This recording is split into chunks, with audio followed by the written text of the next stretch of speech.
Hey everybody, it's Callie with DFW NORML, and we have Copywrite here, who is doing a show at Lotus tonight. Yep. Welcome to DFW. Nice to be here. Yes.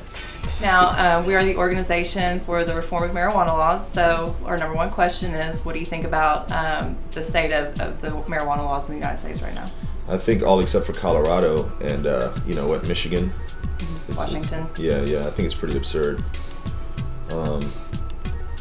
It helps, so much stuff, and, for them to allow liquor to be legal and not marijuana, it's a little, uneven.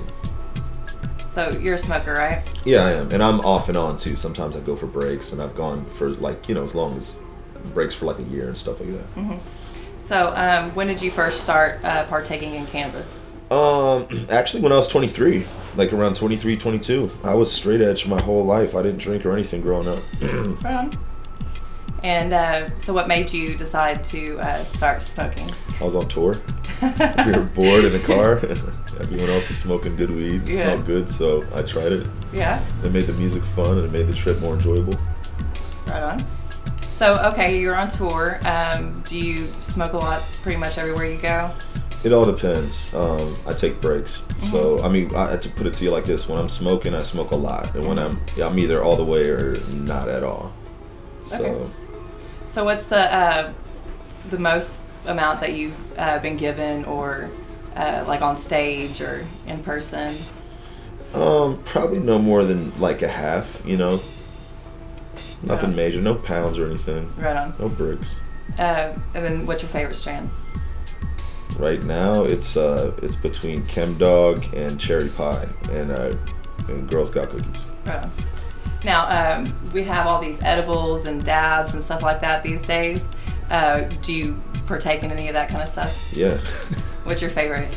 I like dabs, but they mess up. I've got to go sit for like a minute or two and gather my whole life and everything, get my lungs back in order and stuff. Right on. Do you have any funny stories about that? Not really. Not just your common stoner in the corner, like choking his lungs up story. Nothing real interesting. What about edibles? Like, what kind of edibles? I gave my grandma. My grandma's passed away, rest in peace now, so I could say this. She wouldn't see this even if she was alive, but I gave her a brownie one time because she had cancer, and I was trying to get her appetite, going. Right. She wouldn't eat, and I left the house. I had a show, and she was on the floor. She didn't fall. She was just chilling, like on her own free will on the ground. And my cousin got nervous and called the ambulance and kicked in the door and shit. Oh shit. Yeah, to buy a new door. Yeah, that's funny. Yeah. I never told her. She'd have killed me.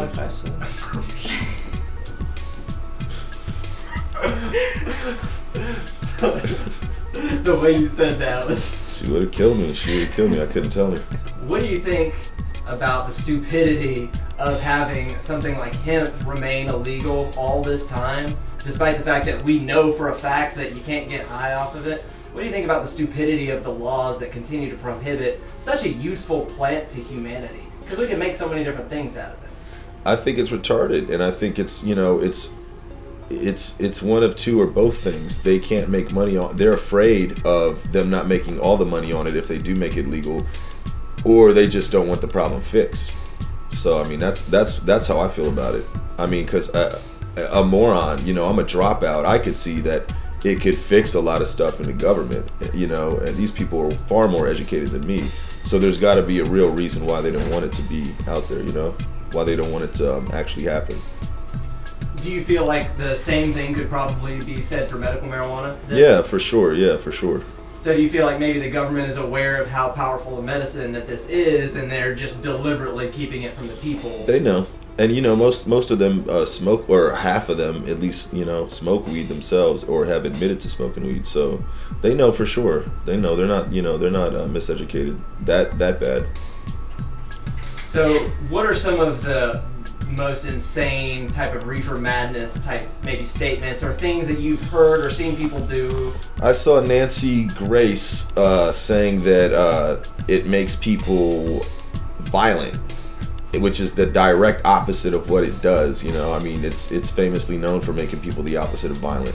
And just stuff on Fox News. I saw them. They were showing all clips of like the worst possible anything marijuana related. Like they showed like a kid hitting a joint. Just all the worst Hall of Fame on YouTube, they were showing it just to try to, scare Americans who are ignorant. And by that, I don't mean that in a derogatory sense. I just mean who don't know about marijuana, don't know what it actually does and stuff. And they think it's a real harsh drug like crack or something.